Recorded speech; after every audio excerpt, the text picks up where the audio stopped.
Hello, everybody. Glad to be here and glad that you're watching. Across from me is I'm still Tony. still Tony, and I'm Frank Lieberman, and we have a very special guest. In fact, very special. I brought some visual aids to introduce Dan Barger. What I have here, first of all, is called the Mustang Classic. This is a fanny pack. And in fact, I also brought my book. It has nothing to do with age, because if it wasn't for this fanny pack, I wouldn't be here, nor would these two gentlemen be here. In fact, I used to blame Tony for getting me involved in this stuff, but really it's Dan. Now we can blame Dan, because back in 1997, Dan was the race manager and put on the Mustang Classic at Mount Hamilton in San Jose. I met Tony at that Mustang Classic. Didn't know Dan at that particular time, but I was introduced to Kurt Riffel and Robert Eisenstadt, and they got me involved and early suggested I do Ride and Tie, which was Quicksilver. The next few months from there, I believe it was. Anyway, to make a long story short, and to introduce you to Dan, is that I remember that first Ride and Tie that I did. Tony wasn't there, and I remember after the race, I teamed up with the Dipsy legend, Russ Kernan, and I write about it in the book. And I remember this young kid. He's still a young kid. Still a young kid. Am I? But there was no gray, and he didn't have a shirt on, but he had this black belt around his chest, little black belt. And I'm not sure if I knew that was a heart rate monitor or not. I mean, I certainly know about it now. And anyway, we're talking a little bit about the race afterwards. And I thought it was a pretty easy race because I teamed up with Russ Kernan, and he did most of the running. So I did the riding. But anyway, that was my first introduction to Dan, since I didn't know Dan put on the race at the time. So, Dan, you are an exceptional athlete in so many different disciplines. I just know about two of them, the equine, the Ride and Tie, and the running. But before we get into all your accolades and accomplishments, because I know there are many, which they are. Probably equally the same amount of mistakes and problems that go bumps and bruises along the way. Okay, well, we can also get into those, but I wanted to, this is a program about mental toughness. Dan certainly fits that bill without a doubt. And in fact, Dan ran in this year's Western States 100 that we'll talk to him about. But anyway, I have a quote here from Henry Wadsworth Longfellow. I'd like you to respond to it, and if it applies to you, then tell us about it, Dan. Okay. Perseverance is a great element of success. If you only knock long enough and loud enough at the gate, you are sure to wake up somebody. I can repeat it if you like. No.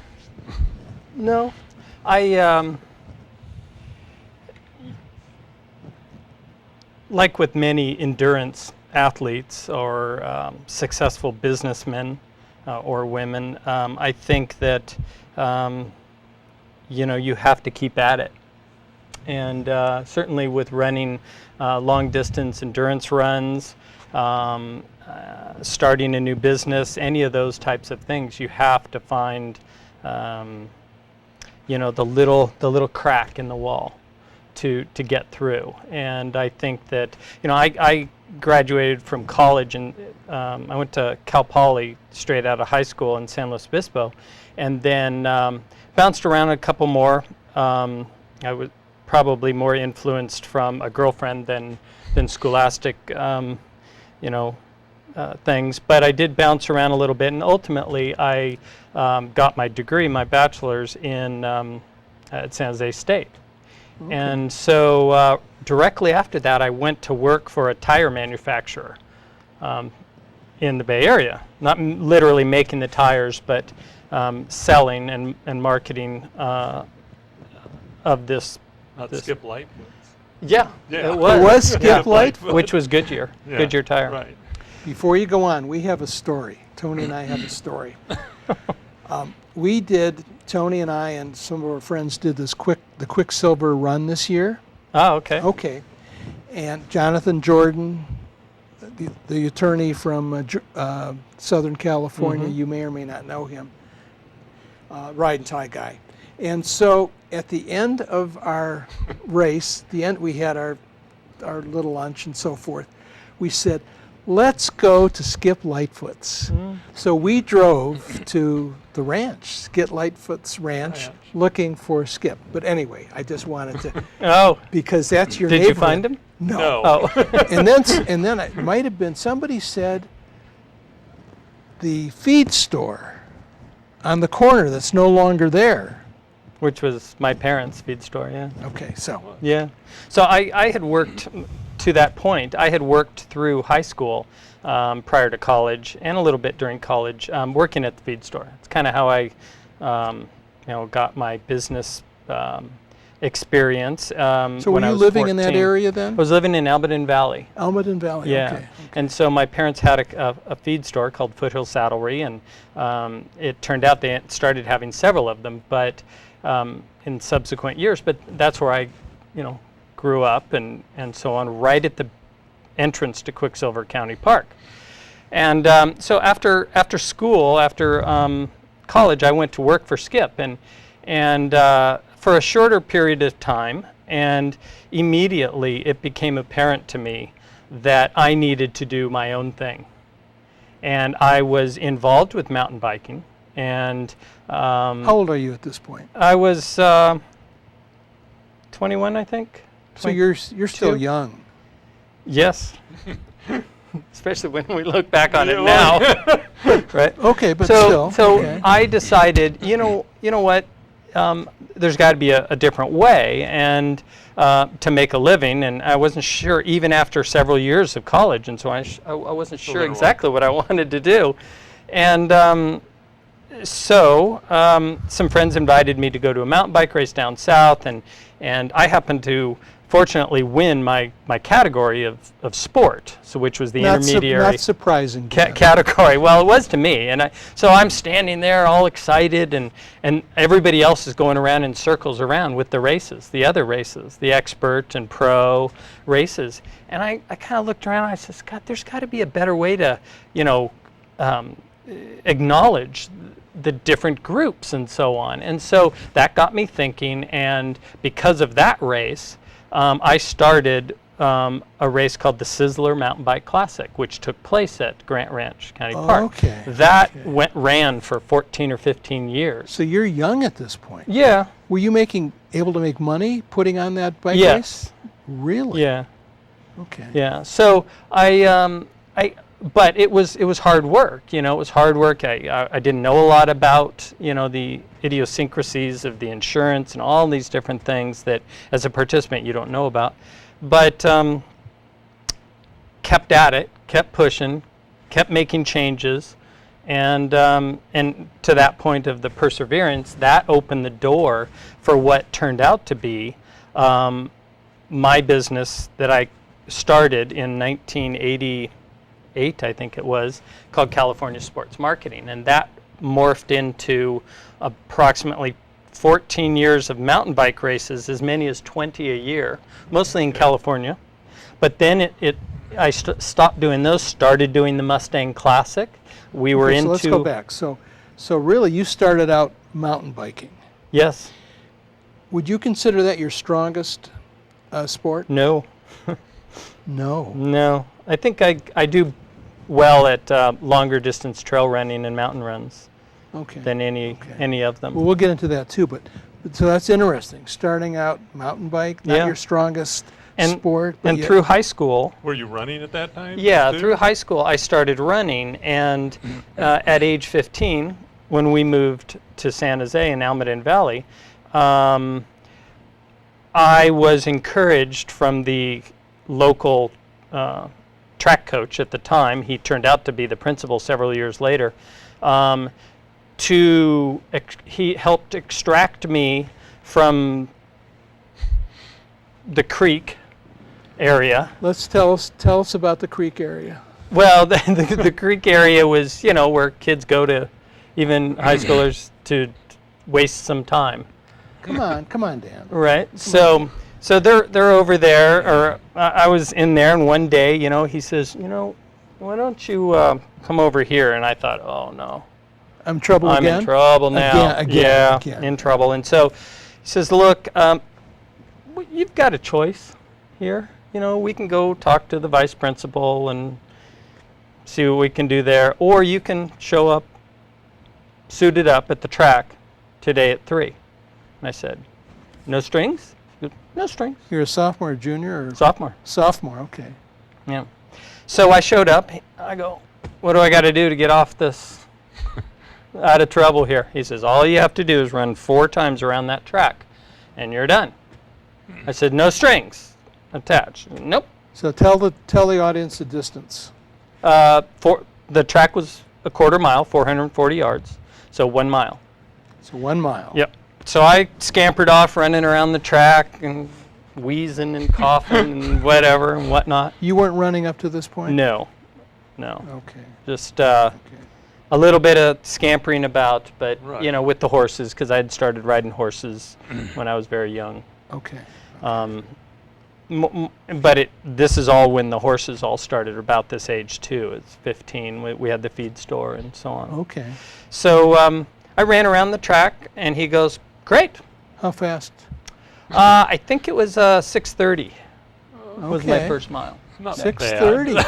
for I'll just take it. not running. So he says, great, I'll see you on Monday. Okay. What's this? Monday? He says, this cross-country practice. Cross country. And so I started getting into and with a better crowd, and at Leland High School, that was the school in San Jose, I got into a group of just really phenomenal people, all kids with very supportive parents, and we were rambunctious, but not, mean, and not, we didn't break things. We just liked running. So How tall and how much did you weigh at that point, if you remember? probably very similar to what I am now. It's about 5'9", 5'10", and I was a little shorter maybe, but about the same, 145 pounds. Yeah. So Tony's jealous. are you? Well, I'd like to weigh less. Well, so that's how I got into running, basically, and started cross country, and that was a very positive thing for me. Well, tell us a little bit more about what the impact was. Well, it got me with a different group of people, is what it did ultimately. And I stopped hanging around the people that I had been hanging around and started hanging around, because we'd get out of school at 2 or 3. We'd go, and we had a great track and cross country coach, of which I just heard from just recently, my cross country coach. And he sent me a postcard. He emailed it, or a Postum note. He emailed it to me. He still had it after all these years, because he had passed out when everybody gets there. We had a very large team, very large, very successful team as well. And 20, 30 people on the cross-country team. Hand out a Postum note and says, I want you to write down what you want to run in the 2 mile. Okay. 2 mile run Okay. as a goal. Time? Yeah, Time. your time. Your time. And he kept it. And he said, he goes, look what I found. And he sends it off to me. And I says, oh, wow. What was the time? Did you? I wanted to run a 950. 950. 950 from miles. That's 6:30 to for 1 mile. That was my goal in high school. And I came close after 3 more years of running. I was able to run a 4:32 mile and a 9:55 2 mile. But I liked the cross country better. Then the mile. Then the mile and 2 mile. I did that because that was track. Yeah. Right. I did that because it got you in shape for cross country. Plus, it was all my friends. So it was one on one half of the year and cross country. So more the friends were more in cross country as opposed to track. No, they were in both. They were in both. And that's what everybody did, right? But why did you like? Do you think you liked the longer distance? I think I do.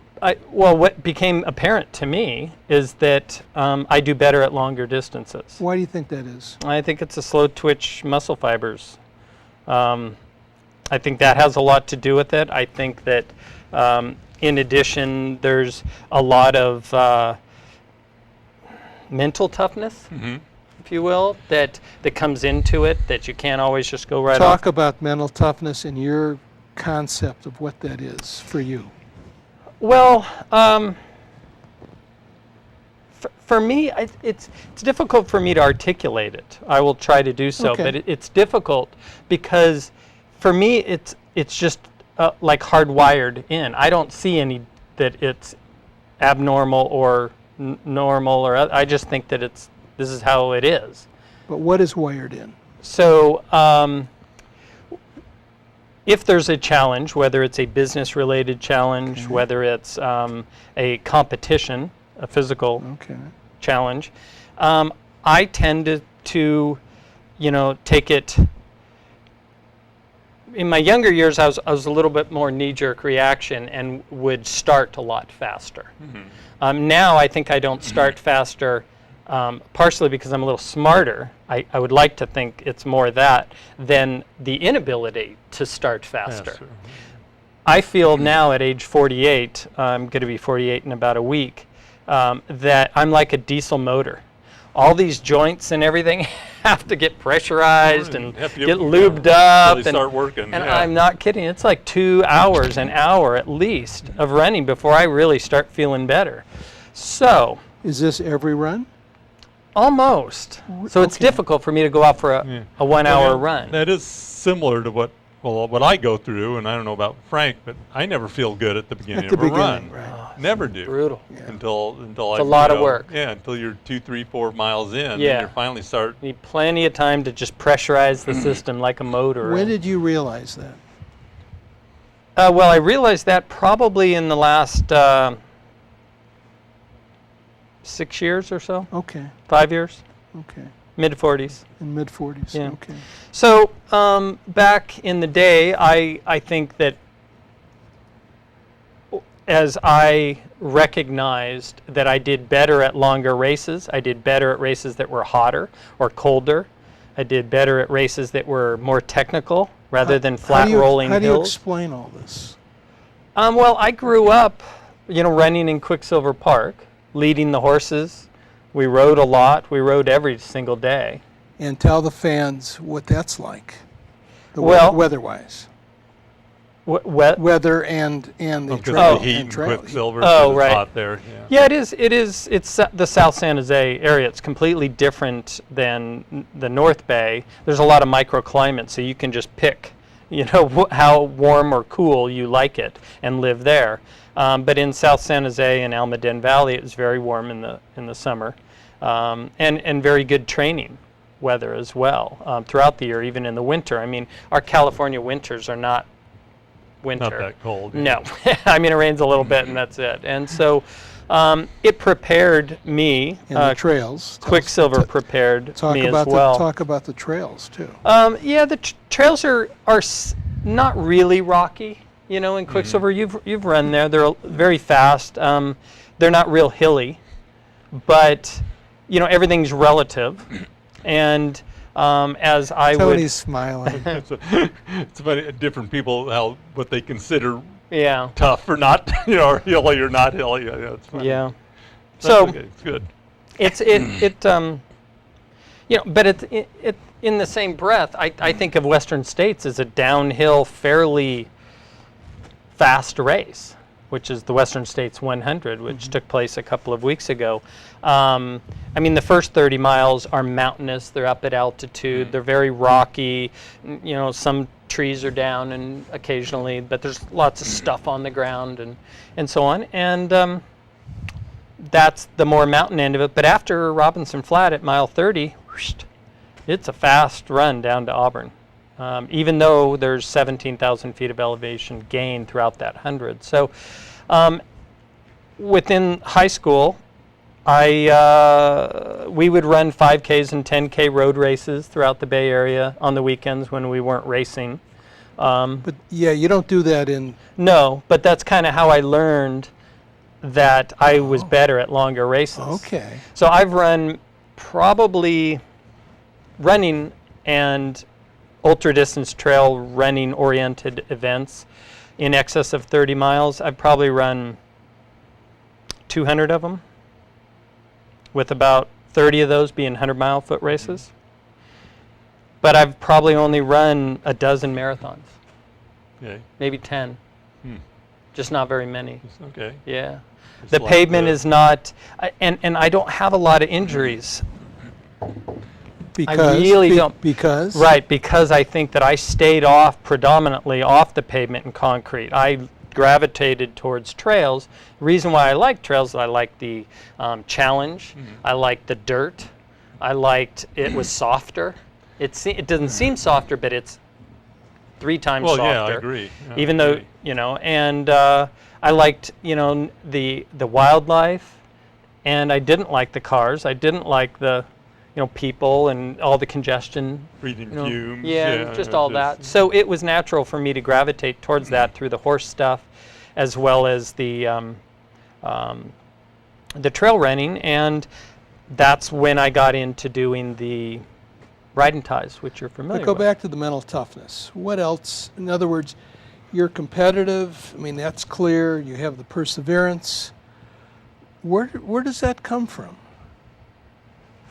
You say you're hardwired, but you're born with this, or do you think that in part there was some reinforcement for your achievements? I was very fortunate in that both of my parents, my dad is very business oriented, very focused. What's his name? Mike. Mike, okay. And very successful businessman. He's started many businesses and continues to this day fully engrossed and focused on working in his, that type of stuff. Focus is a key element. Yeah, exactly. Yeah. And my mother, who Her name? Mary. Mary, okay. Yeah, she fantastic lady, just phenomenal. Both of them are still together. They ran Foothill Saddlery together, and I think through high school. Are we good? I hope so, because we're losing picture periodically. I'm not sure why that is. So Shall we continue? please. So through high school, they ran the business together, so they spent a lot of time, and I also worked there. So I got a lot of my influences from business-oriented things, as well as how to deal with people, and they put me through a Dale Carnegie courses on speaking, and those types of things prior to college, and I think from an athletic standpoint, my mother rode. She rode Tevis before. She did. We had Okay. horses. Okay. Didn't you ride Tevis as a junior? Yes, my mother and I rode it the first time in 1982, I think, Okay. 30 years ago. Yeah, a long time ago. About when I started Yeah. riding. Yeah. Yeah, so Five, I was the first think one. all of that really helped me prepare. And I think back to the focused end of it, when Because you are really business focused too. I am, but I can apply that same exact thing to or I do apply that same exact focus and concentration when I run. I don't need other people to train. I do 95% of my training by myself, and I run probably 100 miles to 120 a week. Okay. At this time when I'm in full training flight for a race. So I think that's where a lot of it came to. It's very balanced. I think the track and cross country infrastructure that was available to me was very positive, and I think all of those things spit out me. Okay, well. Like through the machine, yeah. right? Fortunately, I got a little bit of my dad, and I got a little bit of my mom, and I have a little bit of just individuality. You. Okay, Yeah. okay. So what would you say your business goals are at this particular point? Well, I ran California Sports Marketing for 28 years. I started with Tell mountain everybody biking. what that is. Yeah, so it was a sports marketing company that I started right out of college when I left Goodyear and skipped Lightfoot. And it started with mountain bike races for the first 14 or 15 years. And a lot of bike races. Then it morphed into, because of horses, doing ride and ties. And so I put on this Mustang Classic because it was a benefit actually for the wild Mustangs and burros in Nevada. And they didn't have any water. And so on putting on this particular race, I was able to write a check for $2,500 to that, the BLM, and earmark it specifically for water troughs and finding water for them, for the horses. So and you're a young kid at this point. Yeah, I was 21 or 2. Or So that's neat to be able to give. yeah, give back. At Give a little that bit. age. Yeah. It just seemed like, I had just heard about it, and of course my family was very involved with horse riding, Nat Track, NATRC, the competitive trail riding, Ride and Tie, AERC, the endurance riding. And so I did all 3 of those growing up. And so it was natural for me to go to that. And so I would put in different races that I thought that I could be successful at, and the ones that weren't panning out, I'd kick them. Kick 'em out, Yeah, get rid and not do them. And Tell the audience a little bit about Ride and Tie, what that is. so Ride and Tie is basically 2 people and 1 horse, and you alternate running and riding. You can't ride double.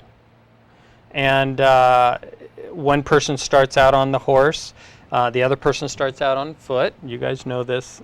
And the gun goes off, and typically the distances are 25 to 40 miles, but they can be different distances. We've done as long as 100 miles at Swanton, 100, and or there's some beginner ones at 10 miles. And obviously the horse is moving a little faster or a lot faster, depending, than the runner.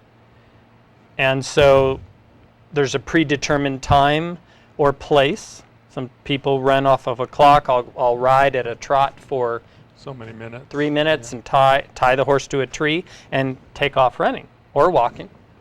And the person behind then sees their horse, gets on their horse, catches the runner. They can give the horse to the runner at that time or continue past in a kind of a leapfrog or rubber band type format. So it's very, very strategic, as you know. Better runners are better at hills or downhills. Some guys can't run hills at all, so guy that does Gets to run the hills. might run all the hills.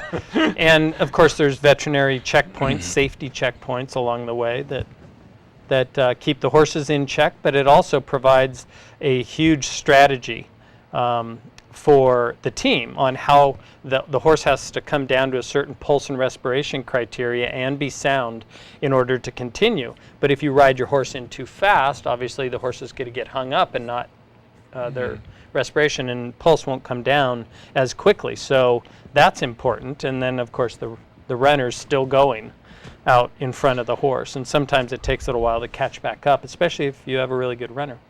Your partner, one of your partners, Tom Kristoff, was here last week, and Tom talked about the winning the best time ever for for the Swanton Pacific 100.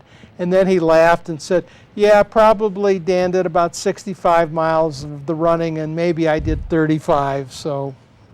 That was a good time. It was a beautiful, beautiful race, and in a gorgeous area. And of course, riding tie for 100 miles is a little bit slower pace, but all of the same challenges, if not more, come into play. So, tell everybody about the challenges that come into play at that Swanton, because that's really the only 100-miler, and we no longer have that. Yeah, I think it's only been run a couple of years.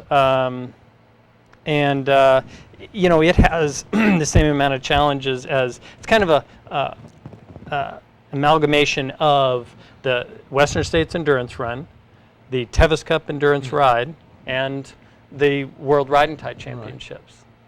So you can imagine there's sleep deprivation, and you have to fuel you have to fuel your partner, you have to keep both of you got to keep your eye on the horse.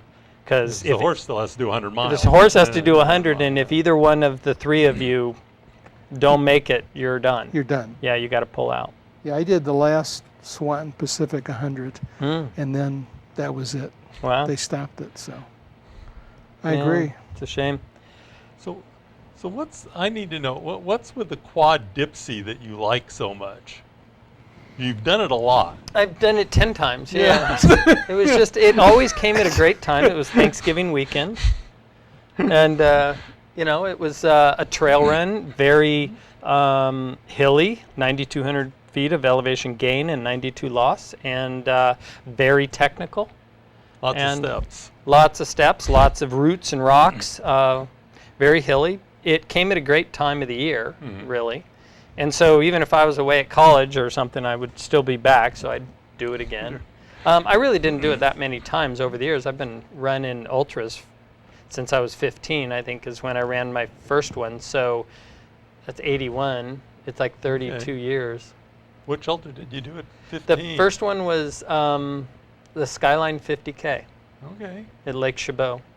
I think I did it in 81 or 82. That's young to run. Yeah. It was a very warm day. It was 100 degrees, 108. That was my first 50K. Lake Chabot. Lake Chabot, yeah. He wasn't 15. I wasn't 15. I was a little bit older. But Tony asked about the quad dipsy, because I told Tony, I said, Tony, that's a tough race. Yeah. Even though it's less than 50K, but it's still a. Well, it's just up and down those stairs. I mean. It's extremely hilly. It is 28.4, but it's hard on your body. Up and down, yeah. Good training, though. Very good, yeah. Yeah. It's hard to go under 4 hours at that race. Very difficult. You got to really. And you can't be in 100-mile shape and run something like that. You have to be in 50K shape. You know, and there's a huge difference between guys that do really well. In fact, Andy Jones and I were running a recent 50-miler at Lake Sonoma in April, and we were joking about the diesel engines and having to get warmed up and all of that. But one of the topics came up is, well, who's ahead of us, and are they 100-mile specialists? And you know, really, that's true. There's guys that just specialize in 100-mile races, guys that just specialize in 50s, and guys and gals that just specialize in 50Ks, and there's a big difference in between. Tell us about the differences. Well, 50K is a trail run at 50K will take a guy or a gal 4.5 hours, let's say. At what age? At any age, but this is for Tony. I'm just playing with. He's giving me a hard time. Oh, okay. Giving him a hard time. At any age, I mean, but generally speaking, the guys will, on a hilly 50K trail run, the guys will come in 4 hours, and the gals will be shortly after that, and depends on who shows up. But it's, you got to hoof it to make a 5,000 foot of climbing throughout 50K, 31 miles, and make it under 4 hours. You got to really move. But especially lately, guys like me are in the 410 range to 420 range. This is hilly. And so that's because I think, you're older, you just don't have that edge really to go that fast, intensity for that long. However, there's an upside to this, because as you graduate from 50K to 50 miles, that extra 19 miles is a huge amount. And people have a hard time with it, especially people that are coming from the 50K range up to the 50-mile range. So they tend to go off really fast, get through their 50K, and then all of a sudden it's a struggle for that 19. So I do a little better at the 50-mile trail runs. But is that your specialty? No, I think I do better at the 100-milers, Okay, especially now. Okay. I've run Western States, since we had talked about it and we're local. I've run Western States 7 times. I ran it the first time in 1986, I think it was, when I was, I think 20 or 19, something around that range. I had paced it, one of my riding type partners. Who is that? George Hall. Oh, George, okay. Yeah, okay. I had paced it in 1980 Okay. and 81. But I wasn't 18, so I couldn't even run it even if I wanted to. But I could run that last 38 with him. Okay. So I've run it 7 times, and the first time was back in 86. But strangely, in 2010, just 3 years ago, I had my fastest time. I was 10th overall, and I ran 17 hours and 36 minutes. How'd you do it? Which was a 2-hour and 15-minute PR over my fastest time years earlier. So how did and what do you attribute that to? Well, I was 46 at the time, so Yeah. I don't know. This is No, really. our Really? Yeah, really. What was it? I'd like to know so I could duplicate do it again. Yeah. You have because I've been trying. I mean, you have no idea? well, I have an idea, but I mean, it's just not like a pill in a bottle. You wish it could be, and I think a lot of people do. They think, oh, they can just whoop, and there's some magic pill. But I think the reality is that, to have everything come together, you have to have really good training that 6 weeks. You have to have a really good base, and you have to lead into that race if that's your focal point for 6 weeks. Very, you have to make it a priority. You can't just fall into it. Okay. And you can't get sick. You can't twist your ankle. You greet people with the with the fist bump. I walk through doors backwards. Really? No germs. You can't. If you get sick, it puts you out. Even if it's just a head cold, it really affects you. And if you get sick at the wrong time, let's say 4 or 5 weeks out of an event like that, it's really bad. I used to be sponsored by Subaru of America, and we had an adventure racing team. For 5 years, we traveled all over the world racing, Eco Challenge and the multi-sport team competition. They were 10-day races. And I was the team captain and navigator, and I'll tell you, I wouldn't let people have ice cubes when we were traveling prior to the start line. I wouldn't let people have lettuce. No lettuce, no fish. Anything that could water. be contaminated in some And form. and when you get into some of these areas, they don't have the fuel to boil the water, so they rinse the lettuce with whatever, and then you get sick. If you spend a considerable amount of time, money, and training getting a team of 4 people to the start line healthy, that's the first thing. So back to Western States, for example, getting to that starting line, I think, was a big part of it. I think the training was a part of it. I was healthy. I've fortunately been healthy. But, you have biorhythms. Things, are going like this. You can't stay at the top forever. Look at Jeff Rose. Look at, some of these phenomenal 100-mile runners have had just amazing times and runs. But you can't stay up there forever. You have to come down a little bit, recover, regroup, build back up to your next thing. And it takes a lot of time, a lot of focus, a lot of like you said, tenacity to keep coming back. And you got to like a little bit of pain, because running 100 mile, we were talking about the difference between 50K, 50 mile, and 100. Running a 50 miler is fine. It's over in 6, 8, 9 hours, whatever. 100 miler's never going to be over in 6, 8, or 9 hours. So the pain threshold, you know, you've heard guys like Bill Finkbeiner back in the day, you know, saying, oh, you know, he'd get interviewed by ABC Sports or Steve Washour or some of these guys. They would say, you know, I'm just trying to be comfortable to about mile 75. And then we see what happens. And that's totally true. It doesn't matter whether you're at the front, the middle, or the back of the group. Right. It's still a concerted effort to run that last 25 miles. Well, we don't train. You don't go for 100-mile training runs. Right. Yeah, if you're running a marathon or a 10, if you specialize in the 5,000 or 10,000 meters, you run that all the time. You run that all the time, yeah.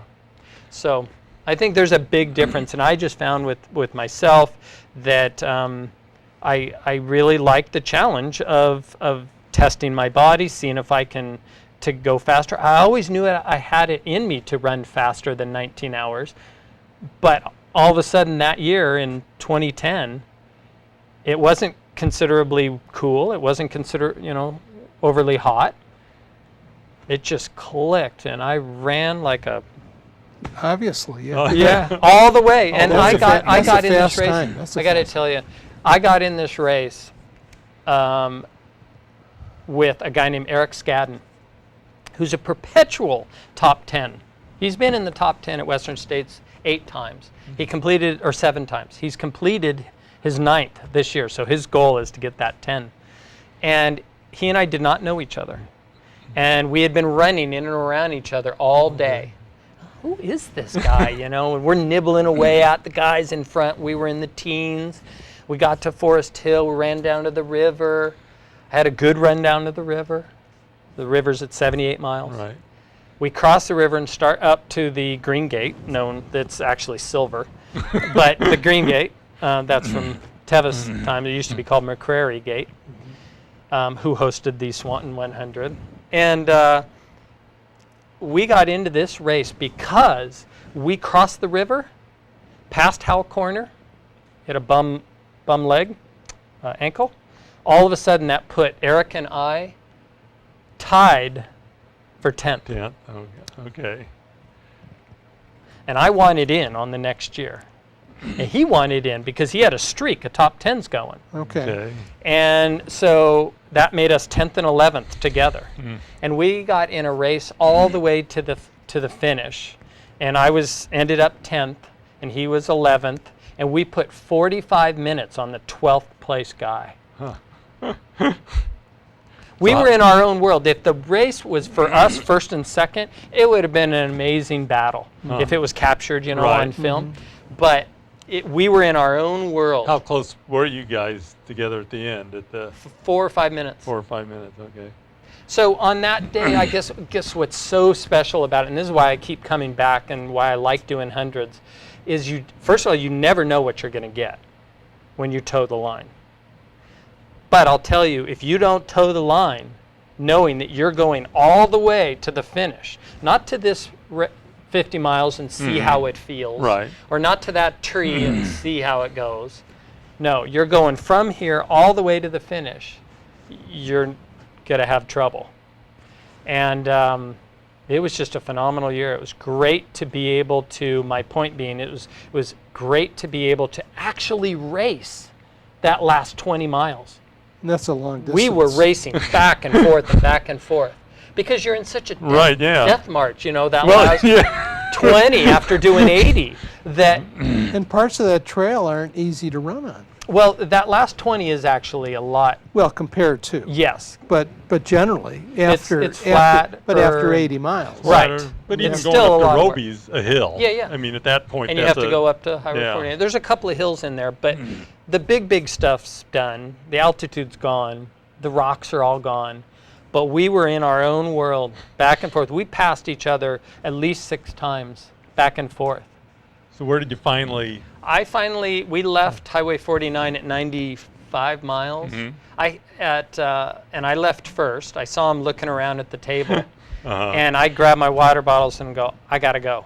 And I took off, and I figured, I was running with my wife Kim earlier in the race, and she was pacing me, and I told her, I says, we were following him at ALT. We left ALT, and I looked at him. No, it was Browns Bar at 89. Okay. We went down the hill, and we were going across the river, and I said, Kim, I'm only going to have one chance at this guy. So I don't know what's going to happen. She says, go ahead and go. And so I said, okay. So we ran up to Highway 49 together. I closed the gap. I was keeping an eye on him, a couple 100 yards. Up into 49, and I left 49. My crew's going, where's Kim? I go, she's coming. We went in. I left, and I said, okay, let's see what kind of uphill legs he's got. So I ran out and all the way up to the meadow, and which was about a mile, wasn't very far. And I looked back, and sure enough, right on my tail. There he was. Oh. Okay. So we continued and started the descent to No Hands Bridge. And I said something, I go, oh, it's sure a shame that, we have to have this great run battling like this, and it's for 10th. One of us is not going to be happy. He didn't say anything. And I went, or I didn't hear anything. And I went, Did he have a pacer? Yes.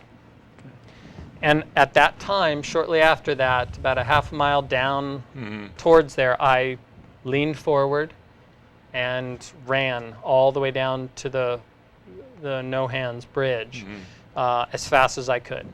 I just went. And I didn't even look back, and I rounded the corner, and I ran across the bridge, and I went up that short rise on the other side, turned off my light, spun around to see where he was, and sure enough, here he comes. Okay. 2 lights coming down into the aid station. And I said, I got him. That's 4 minutes, because I knew that was about 3 or 4 minutes. Yeah. Great. So you kept that. So I worked it on into the finish, but that's how that race went. And I don't know. It was on that day. It was great. Is that the highlight? Yeah. It's not the hardest race I've ever done, which would be Eco Challenge Fiji in 2002, but it was a highlight of my running. Yeah, really special to be able to actually, race someone into the race. That's a neat story. That's a neat story. Yeah, and then he came up to me afterwards at the awards and goes, this is interesting, We kind of had a little bit of a talk, and I didn't know how to take our conversation. And then about 6 months later, he called me and says, hey, who do you run with up here? I go, nobody. I just, generally run by myself and train by myself. And he said, I'd really like to have us get together and run through the hills. I'm doing this. He told me his goals. I shared mine with him. And for this year, we got together over the winter and spring 6 times, go up to Michigan and Bluff, run through the canyons together. And he's either chasing me or I'm chasing him. And it's a really good symbiotic relationship. And they became good friends. Yeah. Super. Well, then tell us about the Eco Challenge Fiji, then, if that was the most toughest of my life, of your life. Thus far. Tell us about that, and also how you got into doing this stuff. Well, I started doing it because I, like many other people, saw Eco Challenge on TV. Mark Burnett started the one in Maine in 1995, in Utah. He put on 2 that year. And so it captivated me. What aspect of it? Well, just that it was in a faraway place, and there was no trails. You had this group of 4 people co-ed that you had to get to the start line or finish line. If not, you're done. It involved everything that I loved. I was an avid mountain biker. I was a trail runner. I rode horses since I was, 10 years old. I had a lot of mountaineering and rock climbing experience in Yosemite through high school. I've been up El Cap 13 times, I think. Really? Wow. Climbed the nose in 19 hours one year, under 24. And so all of those things, a lot of mountaineering and ice climbing and different things, all of those things were all in Eco Challenge, or could potentially be one of the disciplines. So in 1998, having not done an Eco Challenge, but still interested in it and had done smaller ones, I put on one because I had the sports marketing stuff, and that's when the mountain bike races started gravitating towards the multi-sport team competitions, the adventure races in 1998. I put on the first one, and Where was that? that was the Cal Eco Adventure Race, which was a 3-day run in Henry Coe and Okay. San Luis Reservoir down there in the South Bay. Okay. And so that went really well, and I continued to expand them, started a series, and started a magazine called Adventure World, which was patterned after ultra running, Okay. and started all of these things, and then the focus was less, if not non-existent, on the mountain biking and only on multi-sport. So then in 2002, I was able to procure a sponsorship with Subaru of America for a full-time sponsorship for our team, and we started racing. We did eco challenges. We went to Switzerland and raced in the World Championships. Went to Sweden, all over the world. Who were your teammates? Well, I ran predominantly with a guy named Dan Rathbun, who was out of Lotus, Paloma, I should say. Okay. I went for many years with a guy named Roy Malone, who's out of El Dorado Hills. I was living in the Bay Area. Okay. And I raced with a female. The female was an interesting component because you had to have one on all of that was the premier division. You had to have one, and not that they're a detriment or an advantage. It was just part of the rules. Part of the rules, okay. And in many cases, the gals were stronger than the guys, and towing some of the guys at different points. But in any event, we used a gal named Heather Christensen, and primarily, and that was the team that went to Eco Challenge Fiji in 2002, which was Mark Burnett's last Eco Challenge before he stopped doing them and concentrated on his TV production of Survivor and all the Apprentice and all of those. So yeah, tough race. It took us, there was 84 teams, 81 teams, and 10 teams finished. And it took us 9.5 days, and we were 9th. Okay. Well, tell us what made it so difficult. It was Fiji. It was the jungle. It was the coldest jungle I've ever been in. Cold jungle. You would think it'd be 100 degrees and 100% humidity, but not always. We were cold a lot of the time. Cold, rainy, and there was a lot of people had trouble navigating through the jungle, and they'd get lost, and because there's no markers. You use map and compass, and you pick your own routes based on your team's strengths. And then we'd go for like 3 days, and we'd be going, oh, we're doing well, we're still going. Yeah. And then all of a sudden we'd roll into this transition area, and boom, they'd set down a stack of maps and go, this is the next part of your journey. So they only gave us part of the race. Okay, right. So and we didn't get that till about 15 minutes before we started the race. Okay. And so my buddy and I would get into it and go, okay, this is our checkpoints we got to hit, and this is how I think we should get there. We're going to, run to this spot. We're going to hike over here. We're going to rappel off this. We're going to raft down this river, and then we're going to mountain bike 24 hours over to here. And so we did that, and we rolled in there about 7 days, and figuring, oh, it's got to be just around the corner. It's got to be. It can't. How can you have a top 10 team out for 7 days? It's got to be like 8 days long. Boom! Another stack of maps, and I'm just like, tears are rolling down my face. And I looked at our crew person. And I just went, I don't know. It was such an emotional thing. It was amazing. So you weren't sure? So we didn't know if we could make it. Didn't know she could make it. None of us did. And so we did the same thing. We laid it all out and said, okay, guys, it's not going to be just around the corner. It's going to be a couple more days, which was I had to be careful how I presented that to them because it laid out in front of me because I was the navigator and I could see it. You could tell. Yeah, I knew how long it was going to take. So how did you convey it to them? So I just sat everybody down. I gave them the sandwich, right? You've heard of the sandwich. Sandwich is positive, negative, positive. This is the I love you sandwich, right? You set them down, you go, we've been doing great. We are in, 11th place. 7 days, guys. We're all still healthy. We're no one sick. We're doing good. We have a bit of a challenge here. This is our course. We've got what I estimate 2 days to go. And we're going to have to hustle because if we don't, we're going to miss the cutoff. We'll have done 9.5 days. And then not 10 days is the maximum time frame. Oh, okay.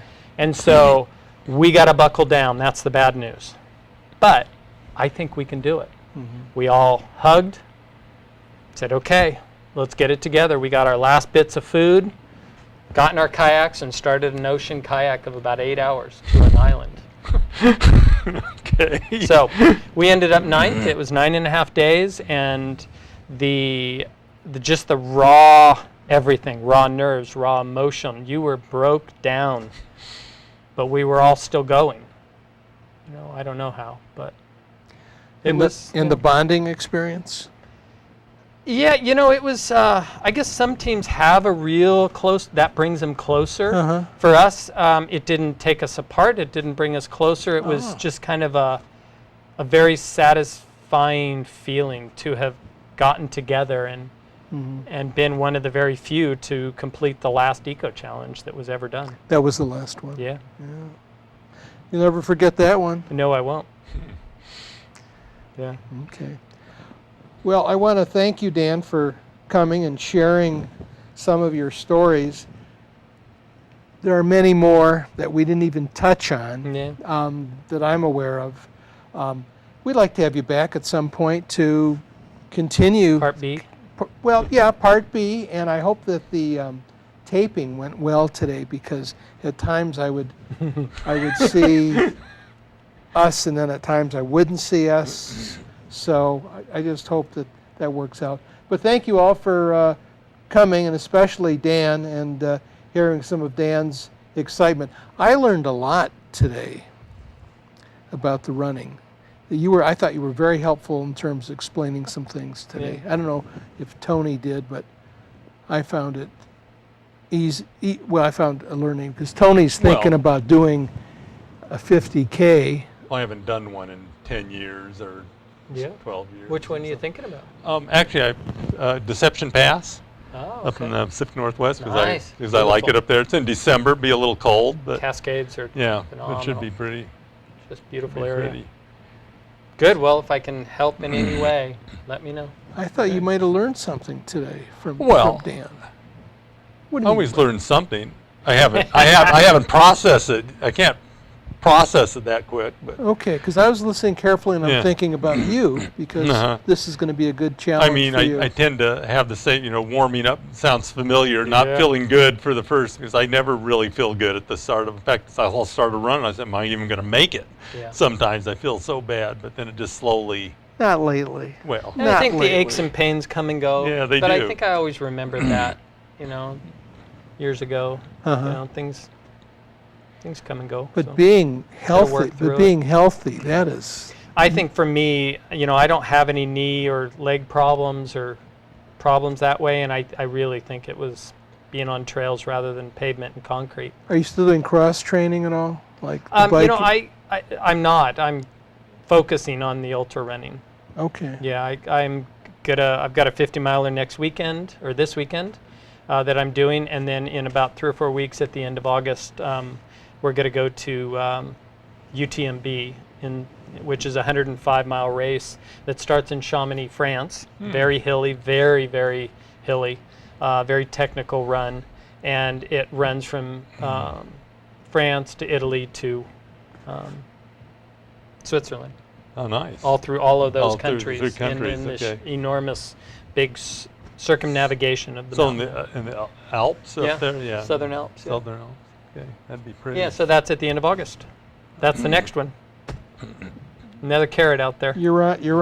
Well, it's good to have a goal. That's Yeah. one thing that I know. If I enter something, I have to keep entering something. Oh, yeah. Otherwise, I just won't And I'll get, I'll run. get sidetracked. Yeah. There's always something else to do, Are we still on the air? Are we still on the air? Yes, we are. We are. Okay. He gave me a sign before, and might be the right sign, might be the wrong sign, but I thought we were tapering off. But I thought this was the sign you don't want to see. we didn't get that one. Okay. So you've been really all over the world doing Yeah, I've been to like fun 30 stuff. countries. 30 countries. Oh, I Jeez. just got this. So Now I we guess, got it. are we Now we're done done. now? So we Okay. could have gone on and on. Yeah, We we could could have just went do that. going. But then he did-